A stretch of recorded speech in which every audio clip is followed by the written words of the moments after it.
Hello and welcome to my watermelon. I'm Aaron, this is my channel. This is a 5,200 square foot Victorian mansion in Spokane, Washington that needed a lot of help. I don't know what I'm doing, but I'm gonna figure it out as I go. So yesterday we talked about it and insulation was a huge problem and how to get rid of the insulation. So we built a sucker gun and all this fun stuff, and then I was gonna seal off my truck and cover the top of plastic, and then it rained. And that boundary insulation is terrible when it gets wet. It is basically just a bunch of mud. It is horrible. So, gotta kinks that. The thing about these projects is, there's always a broom that can be picked up. There's always cleanup to be done. So, here we are. We got so much cleanup done yesterday. We got it loaded in the truck. The other thing I realized when I was setting up for this video was, I normally hold the camera, and that really doesn't let you see sizes and get bigger pictures of what's going on. So here we are. You're in the entryway at the far side looking out into the parlor.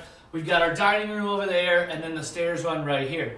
So this was a second hidden pocket door, second removed pocket door was right here. So if we look straight up, this was a stud, and these came down. And if you look, we've got a little bit of droop right here.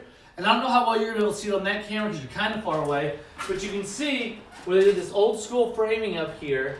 You can see that it's actually got a little bit of a cant, an angle, whatever. And so that ain't really gonna cut it. So we're gonna have to push this up, add some supports, and start getting it right here. But if we take a look right here, from this point all the way to here would have been a wall. I'm 99% sure that's coming back because this would be an opening, right? So then you get your pretty open floor plan, and you can also close it off with this beautiful, you have a fiber lock door. You can make whatever you want, so we've got that. And let me see if I can get you turned around just a little bit. I'll move you over to where I am going to be right now. So we look over here, right? This will be a wall. Boom!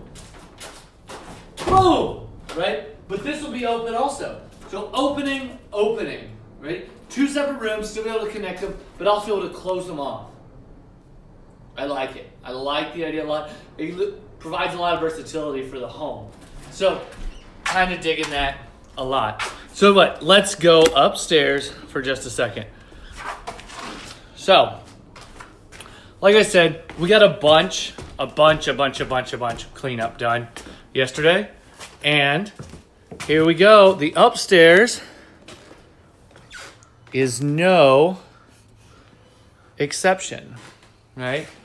We got all sorts of cleanup done, right? So we looking down at these floors. Look at that. Boom. Beautiful, beautiful, beautiful. I have floors again. You can see them.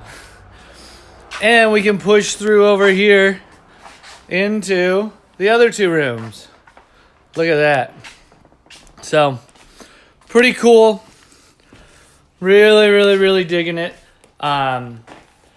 Being able to see like this really lets me start to envision the space and build the space in my brain. So, we've been trying to figure out what to do with the spaces. Should we make these 1, 2, and 3 bedrooms? Maybe.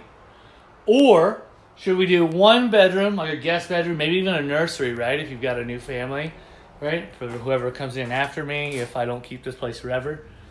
Or do a nursery or whatever guest bedroom here, and then turn this room and this room into some sort of monstrous giant master suite, walk-in closet, jacuzzi tub, badass bathroom right here. It sounds really nice, but we lose the whole bedroom. But we could go right over here and check that out. Make that space our master suite. I'm really leaning towards that idea because, well, 5,200 square feet, and 3 bedrooms just doesn't really make a lot of sense in my head. So that's kind of my thought process anyways. So if the rain holds off, which actually looking outside, it doesn't look like it's going to. But if it does, we'll get some more done with the insulation. Otherwise, I got another little project tool thing to build.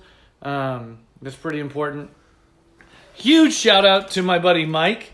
He's an engineer, and when he saw yesterday's video, he went and scribbled some math out and did some stuff and let me know that my 2-inch to 4-inch really drops my velocity of my insulation and anything that's going through there.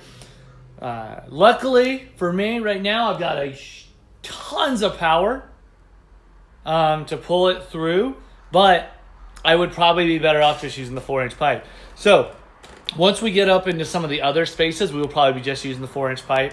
Right now, we've got to use the 2-inch neck down just to get into the spaces right up there, like that are up in the ceilings in here. And for getting like way back in there.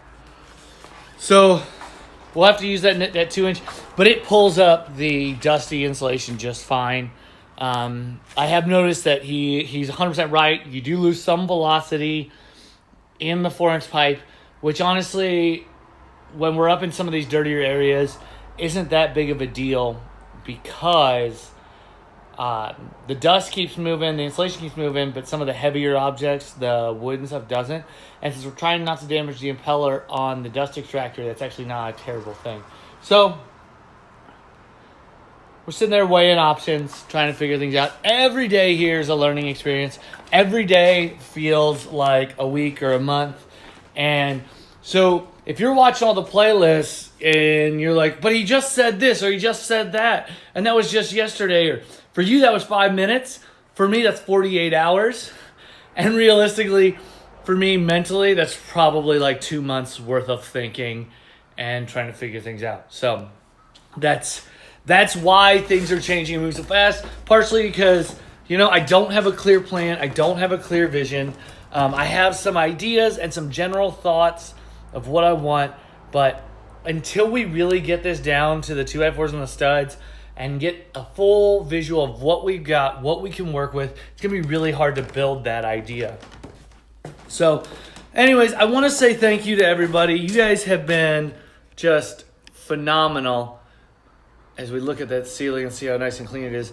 And you've really, really, really helped. I really appreciate all the support. I can't say that enough. I'm trying to make these videos a little better, a little steadier. I actually went through and finally watched them for myself. Some of you are amazing and real troopers because those were so bad. They were absolutely terrible. And I don't know how some of you just didn't get seasick from them. So I'm trying to make it a little better for you because this is a long project. So these videos are going to be going on for a while. And I want to make it better. If you've got ideas for ways to make it better, if you've got things I can do and things that you would like to see, if you want me to show more in action stuff or whatever, I'll try. I'm trying to learn some video editing software stuff right now so I can get better at it. But anyways, if you want to watch it, you want to see me get better, hopefully get better, hit the subscribe button. There's a bell. It'll ding. It'll tell you stuff like, hey, the video's up, and you can watch it immediately, and then you can answer my questions and get me math and ideas for fixing things real fast. But anyways, I love all of you, and I can't say thank you enough to everyone and everyone that's come out to help and all the support I've had. Thanks. I'll see you tomorrow.